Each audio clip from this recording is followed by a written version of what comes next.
Mary Walter here.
Hey everybody, how are you? Welcome to the podcast. I'm Mary Walter.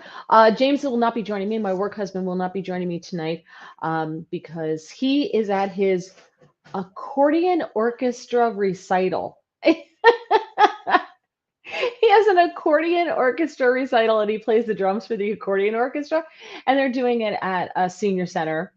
And when he texted me, it wasn't going well because one of the women in the group apparently didn't want drums, but whatever. So he's off entertaining the seniors, so good for him. So I'm happy for him. I'm proud of him. I apologize for the way I look tonight. I didn't do my hair. I had a big day yesterday. I went into the city for the Gracies. I'll tell you about that. It was really exciting.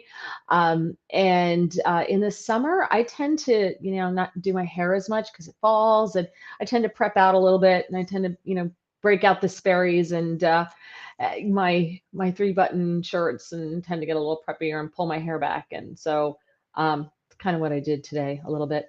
So yesterday was the Gracies. Now the Gracies are an award put on by the Alliance for Women in Media, and they're an incredible organization. And they do tons of things on education. They do stuff with for women who are interested in media in college rather, and they do these yearly awards. And they just had last month the awards for television are held out in LA at the Beverly Wilshire, like the Beverly Hills Hotel, something like that. It's beautiful red carpet, and people like Savannah Guthrie win Gracies. The daughter last year, 2 years ago. When I won 2 years ago, the daughter who played on Schitt's Creek, Alexis, you remember the woman who plays Alexis? She won. So, people, it's obviously a much bigger deal than the radio ones because TV is a much bigger deal than radio.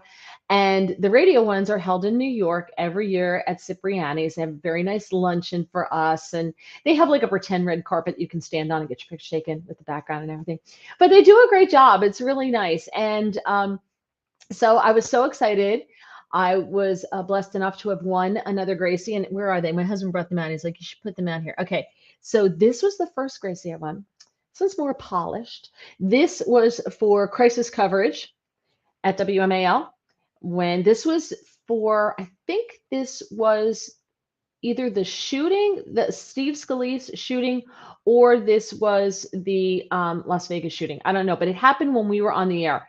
So I was probably Vegas. So that was for that was this one. And then this one is for best co-host in a major market. So in talk radio. So that was this one. And that was 2 years ago. And then this one was this year. And it's always for your work the year before, because as you know, I'm not with WMAL anymore.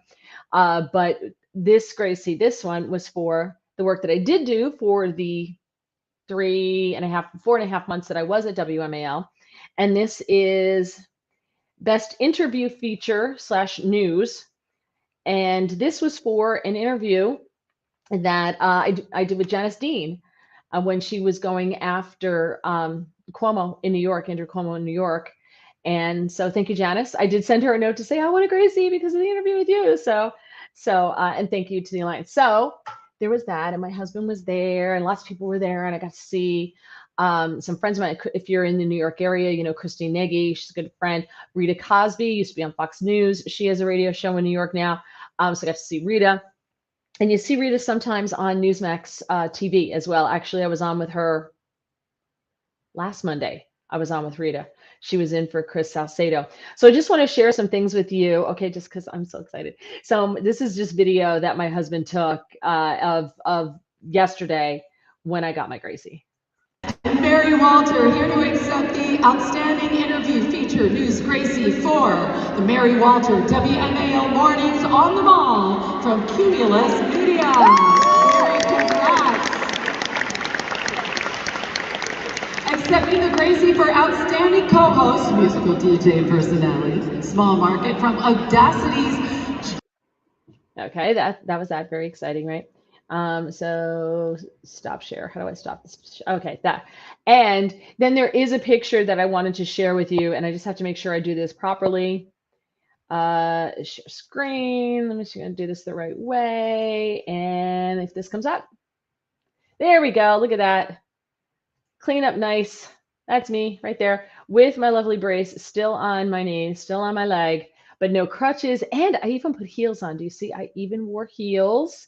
Was a little rough, but I did wear heels, so I was very excited. So that's Hannah Storm. She's very, very tall. Hannah Storm. This is Becky Brooks. Becky runs. And there's Rita. Becky runs the Alliance. And this is Rita Cosby, my wonderful friend. So I was very excited. So, okay, let me. Mary Walter. Oh, wait, that should not be up there anymore. Okay, there we go. Stop share. Okay. Yay, now we're back. All right.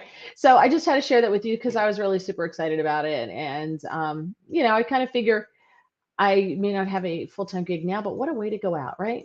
What a way to go out. All right. So let's talk about some stuff. There's a lot to talk about. Obviously, if you want to leave some comments, you can. If you're on YouTube, they'll come right up and I'll be able to put them up on the screen. Bill, hi, Queen Mary. Hello, Bill. If you're on Gettr, Ed, yes, Ed, I miss you, of course. Al is here. There's Al. Hi, Al. All right. I know you guys are going to want to comment on this, some of this stuff, so let me get to it. Hold on. I'm so organized. Here we go. Also, if you have not liked the broadcast, please like the podcast. If you can, if you like it, please give it a thumbs up. If you have not subscribed to the channel, please do. The more subscribers, the easier it is for us to make some money off of this.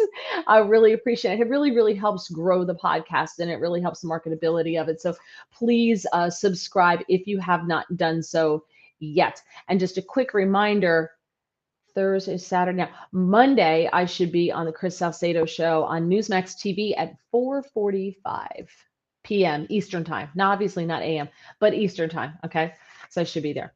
All right. Hello, Al. Just some news I want to start off with, and then I'm going to get into the Supreme Court stuff, guns and you, okay? Because the big ruling came down today, and I went to Twitter just to watch liberals lose their minds. It was great.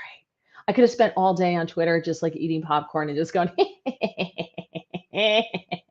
but I didn't. I actually got work done. So this is just news that like I think you're probably interested in, but haven't heard because it's not getting a ton of play. This first story, and I'll put the links to the stories in the description after the podcast. I'll put the links down there and you can read them for yourself, because it's not the second story I'm going to do here. It's definitely worth it. You're definitely going to want to dig into it. And I'm not going to waste your time going into it all myself. So the first one is about voter fraud. And we keep getting these stories. And I try to share them with you when I see them. Arizona doing a lot of investigation. There was a Democrat mayor from Arizona. We shared that story with you, who pled guilty to ballot harvesting. Compton, California, a city council election was actually reversed last month after the guy who won was hit with bribery and voter fraud charges in a really close race. And so he wound up losing. So I'm not saying that this isn't about the 2020 election. To me, this is about voter fraud exists. And I want my vote to count. And I think you want your vote to count. And we should all want our votes to count. And for every vote that's a fraud, that takes away a legitimate vote. And that's where I think we should go as far as securing our elections. I think, like most Americans believe in having to present ID. There's nothing wrong with that. And this idea from the Democrats that, Black people don't have IDs, it's the most racist thing ever. What are you saying? They're not capable of getting IDs? It's stupid. Poor people don't have IDs. Well, if poor people don't have IDs, how do they go to the hospital? How do they collect, social programs? You need ID to do all those things. So it's all BS coming from the left because they don't want voter ID. So what does that tell you? But this one's out of Texas. This week's story is out of Texas. And this is a woman named Monica Mendez. She's been convicted of 3 counts of illegal voting, 8 counts of election fraud, 7 counts of assisting a voter to submit a ballot by mail, and 8 counts of unlawful possession of a mail ballot. She was a volunteer. She was former volunteer deputy registrar. So she was involved in protecting the elections. She's a registrar. She pled guilty to 26 felony counts of voter fraud. Now, this all comes from a local election, utility board election, which I guess they have those in Texas. We don't have them in New Jersey, but a utility board election in 2018. So this has been going on for a long time, people. According to the Texas scorecard, the Texas scorecard, Mendez ran a vote harvesting operation on behalf of a subsidized housing corporation in order to influence the outcome of a utility board election. All right. District Judge Eli Garza imposed a sentence of 5 years deferred adjudication probation. So she's going to get probation. She's not going to serve any time. And honestly, I think if people get convicted of voter fraud, you should throw the book at them.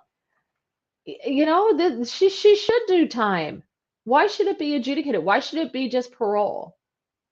She should do time. You've got to start throwing the book at these people. She was ordered to pay fines totaling $1,415, and she has to complete 80 hours of community service. And it was unclear if she received a plea deal. I'm sorry, but you got to really crack down on these crimes, in my humble opinion. These people need to really have the book thrown at them. And as I said, she worked as a volunteer deputy registrar during that election. So it was during that election that she worked in the registrar office. And you can't,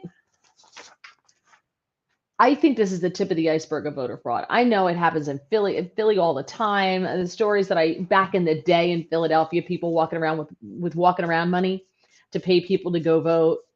My friend did it for the Democrats for years. And he's like, everybody does it. It's like, okay. Doesn't make it right. Ed says, that's BS. Chuck Schumer said there's no voter fraud. That means it's got to be true. Yeah, exactly, Ed. There's no voter fraud. If you listen to it, there's no voter fraud. Oh, one here, one there. 26 felony counts, and she's not going to do any time. 26 felony counts, no time. Where do I get that gig? In the meantime, we have people sitting in the deplorable prison in Washington, D.C., still awaiting charges, haven't had their court date, no right to a speedy trial. Their rights are being violated right, left, and sideways. And to that point, this article is super, super, super interesting, and it's long. So I'm not going to go get the whole thing with you, but I will go through some of it with you, about halfway through. And I will put the link in the description below. This is from the Epoch Times, and the Epoch Times is doing some great reporting on January 6th. And, you know, we have, oh my gosh, I turned on the TV today and I was folding laundry. So I'm like, okay, I want something mind numbing. So I turn on Judge Judy. Oh no, Adam Kinzinger on my TV screen. Adam Kinzinger, January 6th. Oh, and they are doing everything they possibly can right now. They are going through everything in the Trump administration. Nothing's privileged. There's nothing. They're going to overturn every single rock, throw out any type of confidentiality, executive privilege, everything, in order to make sure Trump doesn't run in 24. That's exactly what this is about. And they are just trampling every type of right. And if Republicans try to do it to Joe Biden, nothing's going to happen, because the DOJ, the FBI, all of the alphabet soup agencies are going to do everything they can to protect him. And they're going to lose stuff. You know, kind of like the Hunter Biden files from the Secret Service. I don't know. We lost them. I don't know where they went. It's exactly what's going to happen. You watch. So this piece from the Epoch Times, super interesting, at least I think. They talk about a report out called, it was issued January 3rd, 2021. Over a year later, I'm just hearing about this report. It's called First Amendment Demonstrations. It was put together by Chief of Police Robert Conti of the Metropolitan Police Department. That's the Washington, D.C. Police Department, the MPD, Metropolitan Police Department. Homeland Security Bureau, Special Operations Division. That's Homeland Security Bureau, Special Operations Division. And it was obtained exclusively by the Epoch Times. Why has no one else obtained this? The Metropolitan, the DC, I'll call it the DC police instead of Metropolitan, the DC police began to activate on January 4th of 2021.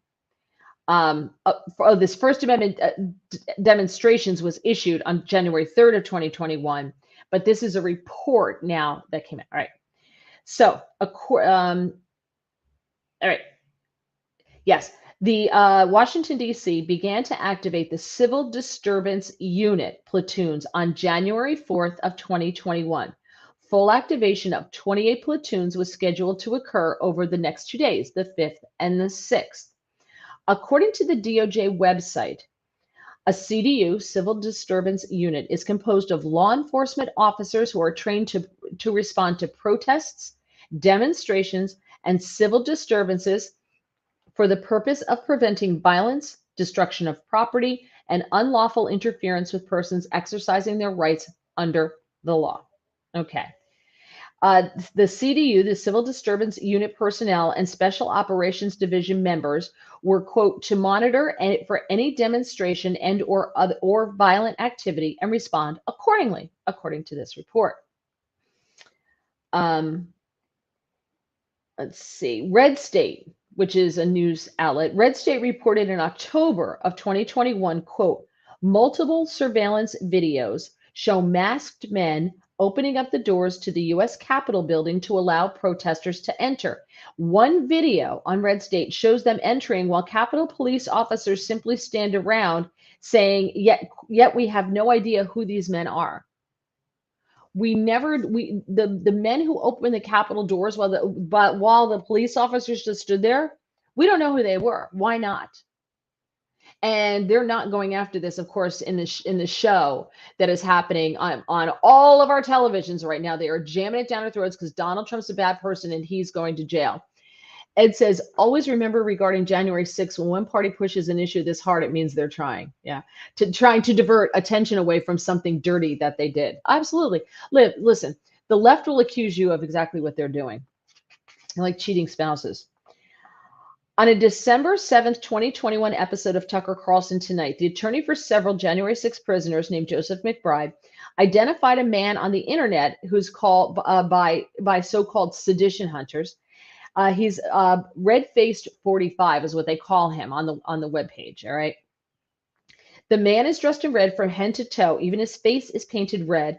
And he appears in a video engaging in dialogue, continuous dialogue with uniformed personnel and others who McBride insists are agents embedded in the crowd. McBride said the man is clearly a law enforcement officer. He passes out weapons, sledgehammers, poles, mace. And he's talking to police officers. Some of those things come in contact with some of the other protesters who have subsequently been charged with possessing dangerous weapons and are using dangerous weapons at the Capitol. That is clearly entrapment. On January 13th of 2021, J. Michael Waller, he is a senior analyst for strategy at the Center for Security Policy. He published a first-hand account of his observations. Now, he is also president of Georgetown Research, which is a political risk and private intelligence company in DC. And he was the founding editorial board member of NATO's Defense Strategic, which is a peer-reviewed Defense Strategic Communications. It's a journal. And he is a senior analyst at Wikistrat, whatever that is.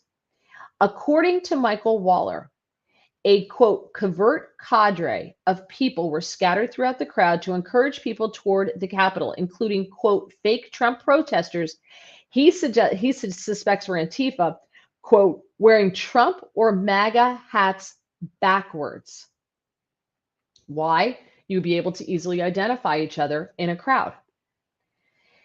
Then we talk about about Ray Epps. Epps is seen standing before a bike rack barricade, whispering into the ear of a protester who is wearing his Trump hat backwards. Moments later, that man is joined in by others in tearing down the barricade.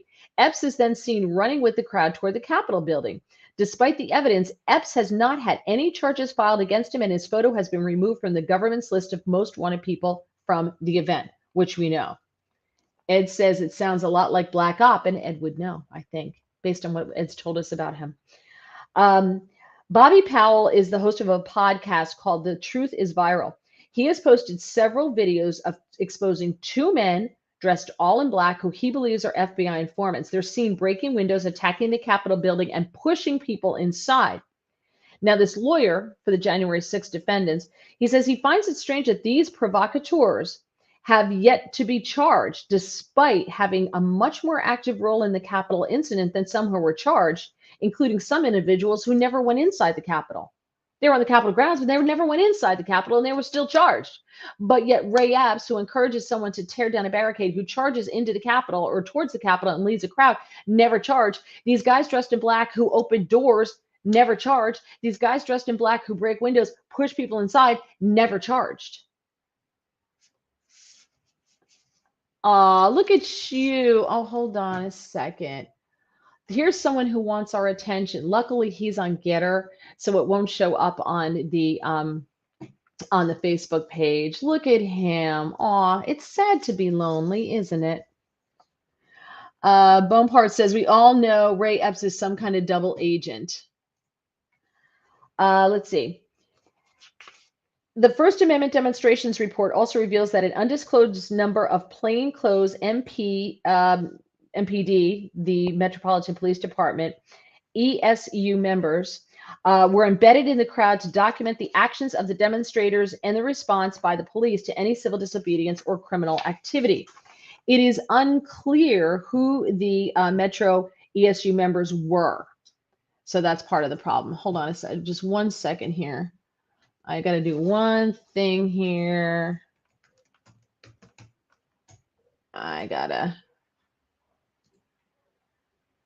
Okay, there we go. I just had to block somebody on Twitter as we go along. So he's gone. There we go. Okay. It is unclear who the members were of this unit for the Metropolitan Police Department. And they are never referred to as officers or police. Of the 37 specialized units listed as part of the police department, the Washington, D.C. Police Department, and ESU is not among them, meaning a specialized unit is not among them. In order for other security personnel to recognize them among the protesters, it is alleged that they wore a specific bracelet on their left wrist identifying them as the Metropolitan Police Department personnel. Now, Waller, the gentleman who wrote the report, who has all these credentials, Michael Waller, senior analyst for strategy at the Center for Security Policy, says, while it is admittedly an important type of unit to have in the nation's capital, electronic surveillance requires warrants. What kind of warrants were asked for, and under which jurisdiction were they issued? If not, why? Are these warrants necessary for the type of surveillance this unit was doing? How does it work? And they're also referred to as members as opposed to officers or agents, as they are supposed to be. And so he wants to know, were they using private contractors? None of those questions are being asked in the January 6th committee. And that's the problem. And that is the problem. So if you keep going though, if you look at this, and I'll put the link in the bottom, I'll put the link in the description at the bottom on YouTube. You can look this up. It's police report proves plainclothes electronic surveillance unit members were embedded among January 6th protesters on the Epic Times. It is a great piece. Epic Times has been doing some phenomenal reporting about January 6th, and I highly recommend that you check them out. You got to pay, for some of their reporting, you got to pay, I think it's like $7 a month. It's nothing. And it's totally worth it. At least I think so, for some of the reporting that they do. So there's that. Let's talk guns, shall we? Let's talk guns. Feel free to comment. You can leave your comments. I'll put them up on the screen if you would like to comment. Donald Trump, we've got this bipartisan bill, this bipartisan gun control bill is coming on. They were supposed to be voting on it today, but at like 6 o'clock, 6:30, they hadn't voted on it yet. So I don't think they're going to be doing it today. Chuck Schumer is trying to get that done ASAP. There are 20 Republicans who are voting for this. Now, the president on social media, I assume on Truth Social, yesterday wrote, the deal on gun control currently being structured and pushed in the Senate by the radical left Democrats with the help of Mitch McConnell, Rhino Senator John Cornyn of Texas, and others will go down in history as the first step in the movement to take your guns away. Republicans, be careful what you wish for. The NRA said this legislation can be abused to restrict lawful gun purchases, infringe upon the rights of law-abiding Americans, and use federal dollars to fund gun control measures being adopted by state and local politicians. Matt Gaetz slammed the gun control talking about the red flag warnings. James and I talked about that last week. The red flag incentives that are contained in it are actually enticements. We're going to be paying, they're going to be giving this money to states to enact these red flag laws to enable people who are, maybe you're disgruntled with your neighbor. Maybe your neighbor had a Trump flag up and you don't like the Trump flag, so you assume he has guns, or that person, shoots or goes to the range or whatever. So all you have to do is go say that he's unstable or make a claim, and there's no due process. They come to your home. They take it usually at like 5:30 in the morning. You're not served a warrant. You don't know they're coming ahead of time because they don't want you to shoot them. They don't want you to hide the guns or anything along those lines. So we've already had someone in Maryland who was killed by police because he didn't know what was going on. And he reached for his gun, which was by the front door, and there was gunfire exchanged. And the guy's dead. So I think these are a bad idea. I think there's a way to allow, like, parents who have a kid who's really troubled in school, and maybe you're worried about them. We hear these stories all the time from parents who are like, my kid's got problems. I can't get my kid help. I think that's a great idea. In that case situation, it's a great idea. What about vets who've had PTSD? And so they've been on or currently taking maybe antidepressants or something. We're going to just disarm all of our vets now because they had PTSD in the past. So, oh, sorry, red flag law. You can't have a gun. You're dangerous. This is a very slippery slope. And I don't like this at all. And I don't like taxpayer money going to fund this. And I think this is a problem. And a lot of people are saying it's just plain unconstitutional. Gaetz says that Cornyn's gun control plan is literally using the federal government to bribe the states to deprive citizens of their Second Amendment rights.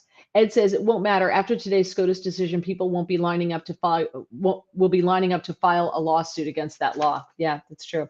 Cornyn, and also, I don't know if you saw the video, but on Friday, John Cornyn, who's the Republican, because Republicans have to compromise. We're going to compromise, always compromise. And Democrats never do. When it comes to their base, Democrats don't compromise on jack. When it comes to their base, Republicans will go, well, we're just going to compromise a little. It's common sense, goodwill. We're going to reach across the aisle. Democrats are going into the midterms with on a freight train. And I always say they will snatch defeat from the jaws of victory every single time. And that's what they're in the process of doing. This is exactly what they're doing. This is terrible. They didn't have to do this, because now what's going to happen is the Democrats are the Republicans are going to lose support. Republicans who may be up for reelection coming midterms who vote for this are going to lose their base.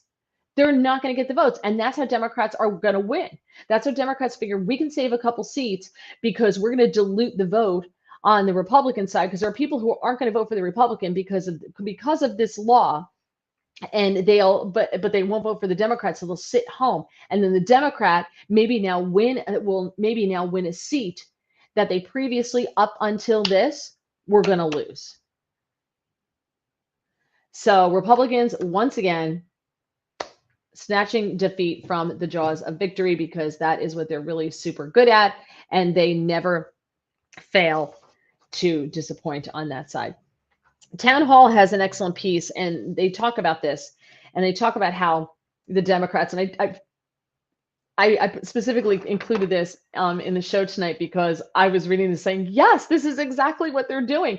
They're asserting the same thing, that what the Democrats are doing here is they do this all the time for Republicans. If they're going into a midterm that they think they're going to lose, they set the trap for Republicans. Common sense. We're calling on you to vote for this, and Republicans walk into it every single time. And now they dilute the base of Republican votes, and Republicans fall for it every single time. Right.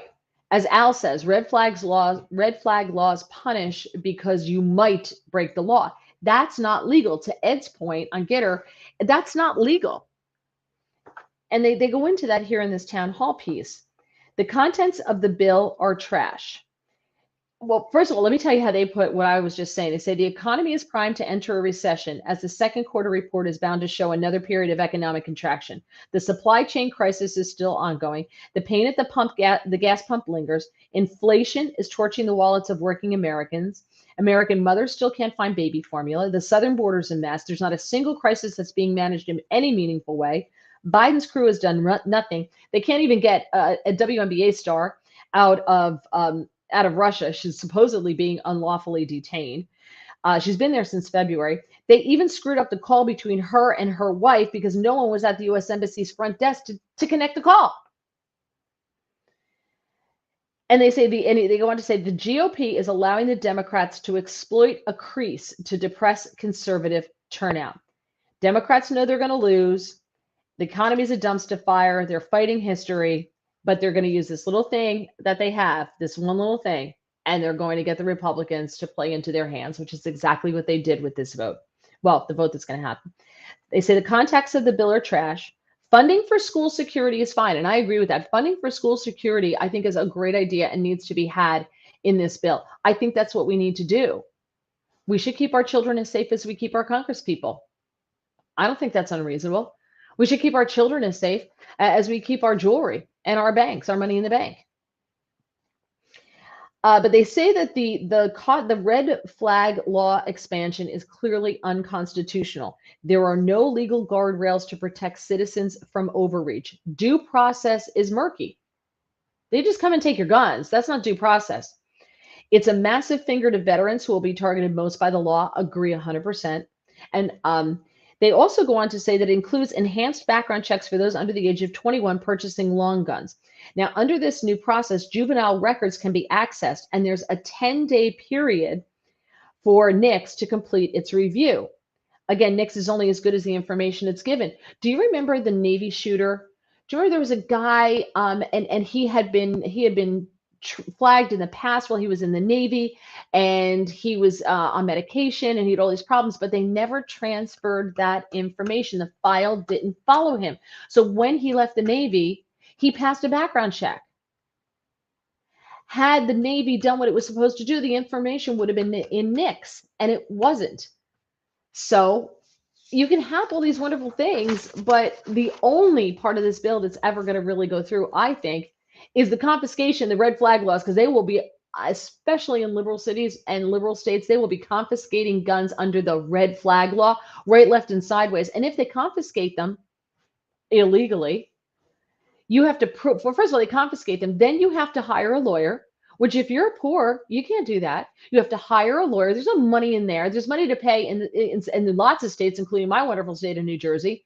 There's money to pay for lawyers for illegal immigrants who are going to be deported. I pay for them. But if someone, comes to your home and, to confiscate your guns because someone reported you, nobody pays for a lawyer for you. So you have to pay for a lawyer, and then you have to prove your innocence.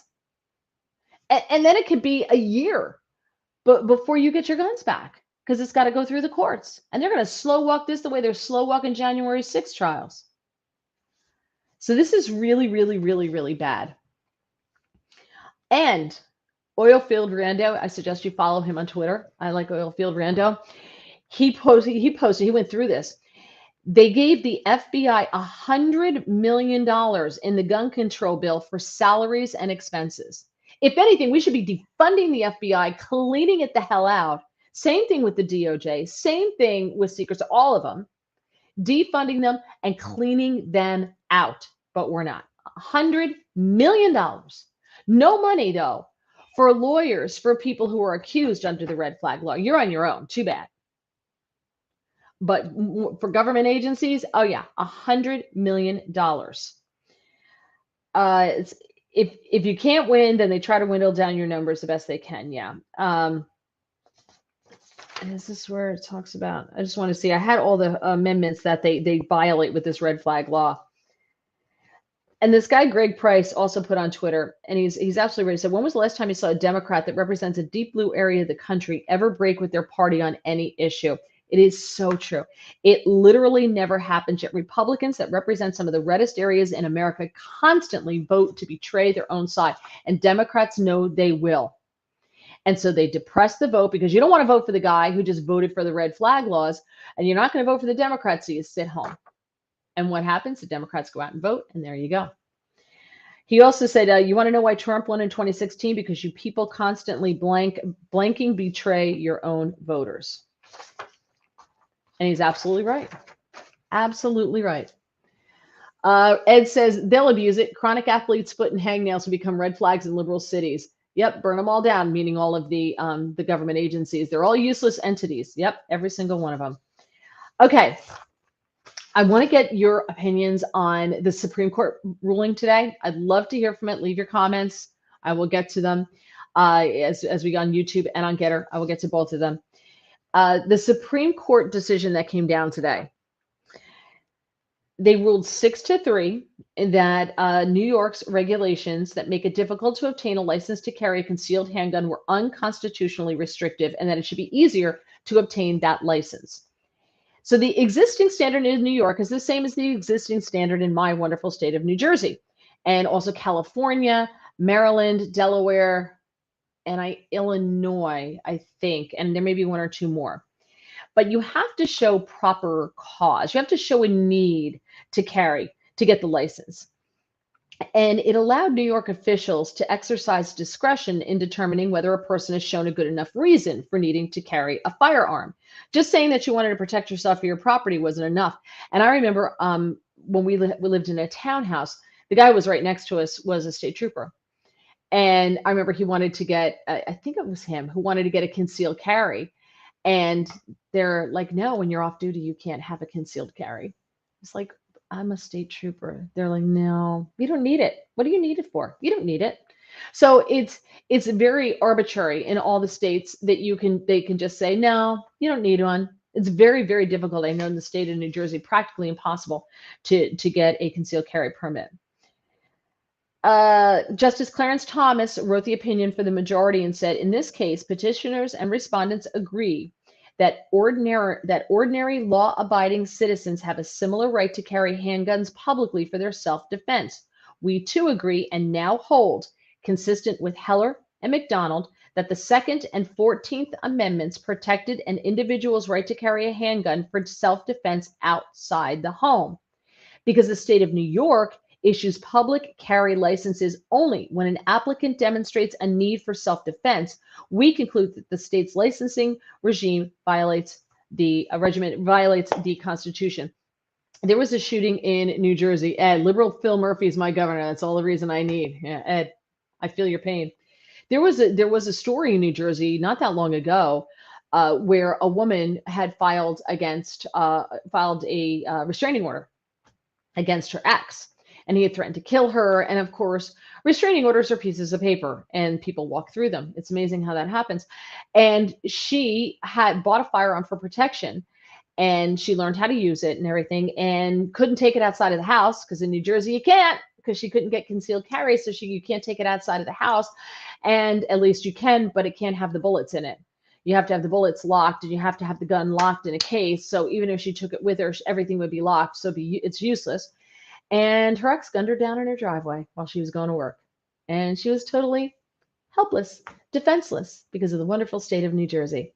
So she died. And of course, he went to jail for violating the restraining order and murder, but she's dead. So there's that.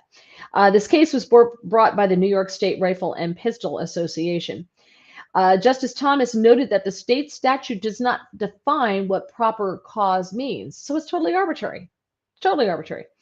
This special needs standard is demanding. For example, living or working in an area noted for criminal activity does not suffice. So in other words, if I fear for my family's life because I live in a drug-addled, gang-banging region of, some inner city, and I'm a law-abiding citizen, and I would like to protect my family and not have my wife be raped and my son be murdered and, my daughter kidnapped, or our house broken into every other week and everything we own be stolen. I want to protect myself. Or I need to go to work, and I'm escorting my wife to her place of work. I don't like my wife working by herself. I can't carry a gun, but every gangbanger on the street has an illegal weapon. That's not enough. Or if you work in an industry where you transport money sometimes, you have a deli and you want to go to the bank, you want to make a deposit, you can't carry with you to protect it, even though, someone may know exactly where you're going or see you going into the bank or coming out. So there shouldn't be a reason. Active law enforcement officers don't need to conceal carry. Your badge is your permit. That trooper thing is odd. Maybe it wasn't the trooper, Ed. It may not have been the trooper. I could be wrong on that. I could be wrong. But I remember it was someone who dealt with weapons on the job. So it may not have been the trooper next door to me. It could have been somebody else. So sorry. Let's see. What else did he say? He said, in this case, petitioners and respondents agree that ordinary law-abiding citizens have a similar right to carry handguns publicly for their self-defense. We too agree and now hold consistent with Heller and McDonald. As I said, the Second and 14th Amendments protect you. Although we remarked in Heller that the need for armed self-defense is perhaps most acute in the home, we did not suggest that the need was insignificant elsewhere. Many Americans hazard greater danger outside the home than in it, and the text of the Second Amendment reflects that reality. I was in Manhattan yesterday. Oh, hell no. The number of people that I saw, and I used to work in Manhattan. I used to be in and out of Manhattan several times a week. Not all, but very, very often. I walked into Penn Station yesterday. I didn't recognize anything. That's totally, I've been in the city since the pandemic started. And there are guys, there was a guy whose pants were down and he's like disgusting, and he's eating food off the street, and he's like twerking all over the place, tweaking, twerking. He's doing it all over and mumbling to himself and everything, high as a kite. And we were waiting for a cab, and I was like, said to my husband, I'm like, just don't stand near him. Let's go over here. And of course he wanders over, and I'm like, oh God, we're gonna get stabbed. It's scary. It's really scary in New York now. So I'm just trying to see if there's anything else in here that I wanted to share with you. But I think this is a good thing. I know the left doesn't think this is a good thing at all. And what's interesting to me is they don't care about shootings in Chicago with illegal handguns. They're like, oh, concealed carry, people conceal them, and they can go into a place and just shoot it up. I'm like, people who are law-abiding citizens who get their guns the right way don't just go into places and shoot them up. The shootings that are happening in Chicago with handguns, now they're suddenly concerned about handguns. That's the whole thing. Like now, first of all, it was weapons of war, ARs, automatic rifles, weapons of war, all lies. Now they're suddenly concerned about handguns. They were all focused on that for the longest time. We have to ban weapons of war. Never said a word about the murders that are committed in our inner cities with handguns by young males in our society. They ignored that like they ignored the border. Now, all of a sudden, handguns are a big threat. I'm like, now all of a sudden they're awakening to handguns, which a lot of people in this country have. A lot of people in this country have ARs too. Millions. If it was the gun that was the problem, you would know. It's not the gun that's the problem. Let's see. Thomas also said that we do think respondents err in their attempt to characterize New York's, meaning the state, erred in their attempt to characterize their proper cause requirement as a sensitive place law. He said New York viewed sensitive places as anywhere where people typically congregate and where law enforcement and other safety professionals are presumptively available. Well, that's fine then. I mean, if you want to do that, that's fine. But then, when Cuomo's out in public where people are congregating and there's law enforcement available, why does he need private security? Why? Why does he need that? Doesn't make any sense to me. He also wrote, simply put, there is no historical basis for New York to effectively declare the island of Manhattan a sensitive place simply because it is crowded and protected generally by the New York City Police Department. He described keeping and bearing as two separate things, noting that Heller defines bear as to wear, bear, or carry. This implies public carrying because, as Thomas said, someone would not generally wear their gun in a holster at home, but would keep it somewhere. The 63-page opinion also explored historical restrictions on carrying handguns that New York relied on. Thomas explained why they do not justify a current restriction, noting how past regulations from centuries ago focused on dangerous and unusual weapons, while handguns today are commonplace. While the handgun may have been considered dangerous and unusual during colonial times, in modern times it is the quintessential self-defense weapon. Al says, with this ruling alone, right, criminals won't know who's armed. And that's such a smart point, Al. Because I've said, like, when I go to a state, when I go out west and that they have carry, nobody robs gas stations, nobody robs convenience stores, nobody breaks into your home, and you don't have these home invasions because criminals are cowards. Criminals are bullies. Criminals are going to pick the easiest target they can. Criminals are going to pick, the little old lady, right? Like when I was in Manhattan, I had my brace on. You saw the pictures at the beginning of the show. So I had my brace on and I'm in a dress so you can see my knee brace. And I said to my husband, like, we're taking a cab because walking through the city, I'm the injured gazelle at the edge of the watering hole. I'm the easy prey. I'm the person they're going to come after, right? Because criminals are cowards. They're going to come after me. They're not going to go after him. They have a better shot, grabbing my purse and running, my pocketbook running, than they do of getting his wallet off of him. So I think that's a great point. If you have concealed carry, they don't know now who is armed and who isn't. And they're going to think twice. Well, I don't think they think, but at least it's a deterrent. Now, Justice Stephen Breyer. Oh, wait, I love this point. Let me just read you one paragraph from the ruling that I really love. He writes here, Thomas writes, we know of no other constitutional right that an individual may exercise only after demonstrating to government officers some special need. That is not how the First Amendment works when it comes to unpopular speech or the free exercise of religion. It is not how the Sixth Amendment works when it comes to a defendant's right to confront the witnesses against him. And it is not how the Second Amendment works when it comes to public carry for self-defense. I loved that. I'm like, yes, so dead on. It's wonderful. And I've said over and over again, not only that, but if you look at the obstacles they put, even that they didn't even address in this case, but just to get a firearm, you have to get fingerprinted. That costs money. People who are poor can't exercise their Second Amendment rights right off the bat because you have to spend money to exercise your Second Amendment right. They would scream if you had to spend money in order to vote. It would be wrong. That's called a poll tax. We don't do that. You have to have the fingerprints. You have to file papers in New Jersey. You have to have a firearms ID card, and that requires more money because you have to apply for it, and it's got to go through. You have to pay fees for it to be processed and go to your police department.